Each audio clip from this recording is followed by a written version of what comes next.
Bon, Saint-Étienne ne pouvait pas faire pire. 8 buts encaissés face à Nice, la défaite est cruelle pour les hommes d'Olivier Dalloglio. La semaine fut chargée en rebondissements, entre réunions de travail entre les dirigeants, les joueurs et les supporters et blessures inattendues. C'est le programme du journal de Peuple Vert.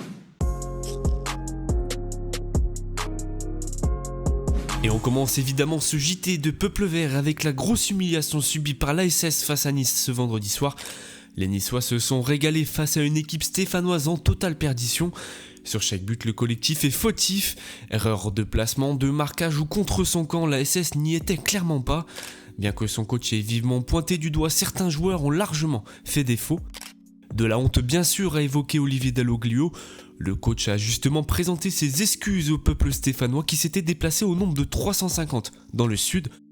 Le technicien a expliqué que l'effectif ressent un sentiment de honte après ses piteuses prestations. Mais le technicien appelle également à l'union collective pour retrouver la forme. Maintenant on est ensemble, évoque-t-il, on sait que ça va être compliqué. On doit avoir des joueurs à 100% tout le temps, a-t-il affirmé à la fin de la rencontre. Et puis l'accueil hostile des supporters en conséquence au centre d'entraînement Robert Herbin. Plusieurs banderoles hostiles et des tags ont été retrouvés à destination des joueurs de l'ASS. Vous êtes plus affiliés que toutes. Passé par l'ASS, peut-on lire sur les bords du centre d'entraînement, ridicule sur une autre banderole. Ce sont d'ailleurs ces supporters stéphanois qui ont été accueillis en 2 temps lundi et mardi pour échanger avec le staff de l'ASS.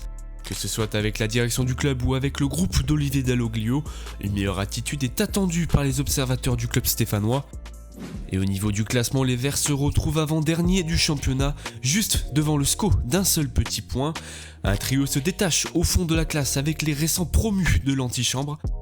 Auxerre prend la 16e place du championnat après une défaite face à Montpellier. Mais les hommes de Christophe Pélissier dominent les Verts à la différence de but.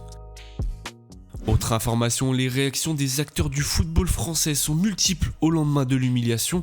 L'ancien adjoint de Claude Puel à l'ASS, Jackie Bonnevet, pointe du doigt un manque d'investissement des joueurs, alors que Benoît Cossil préconise de se remettre les idées en place, avec, je cite, une bouteille de vin rouge et 2-3 binouses.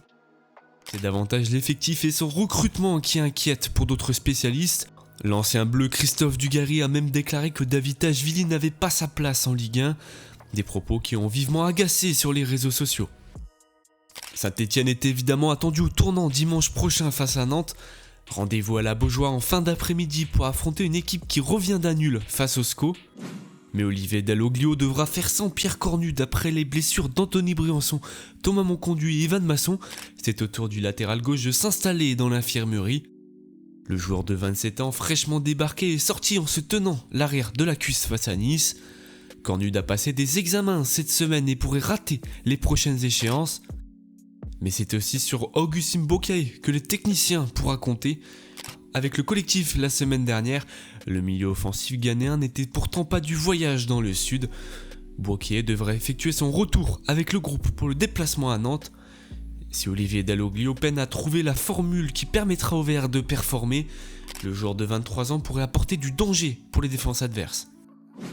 Autre information avec les Stéphanois prêtés cette saison. Avec Bourg-en-Bresse, Darling Blady s'est imposé face au Mans vendredi dernier. Le latéral gauche a déjà disputé 5 rencontres depuis le début de saison et prend petit à petit du galon en 3ème division française. Mais situation bien plus complexe à 100 km plus loin du côté d'Annecy pour Karim Cissé. Le Stéphanois n'a pas pu enchaîner face à Guingamp faute à une blessure. Et puis les féminines se rendront également à Nantes ce samedi 28 septembre.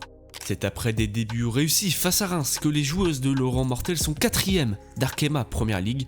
Une belle performance après un maintien inattendu pour une équipe tout juste promue.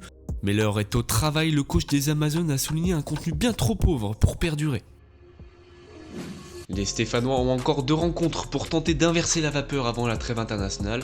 L'ASS se déplace ainsi à Nantes ce dimanche avec l'espoir de montrer un bien meilleur visage. Et puis les hommes d'Olivier Dalloglio accueilleront une équipe d'Auxerre qui patine en championnat. Alors à la semaine prochaine dans le journal de Peuple Vert.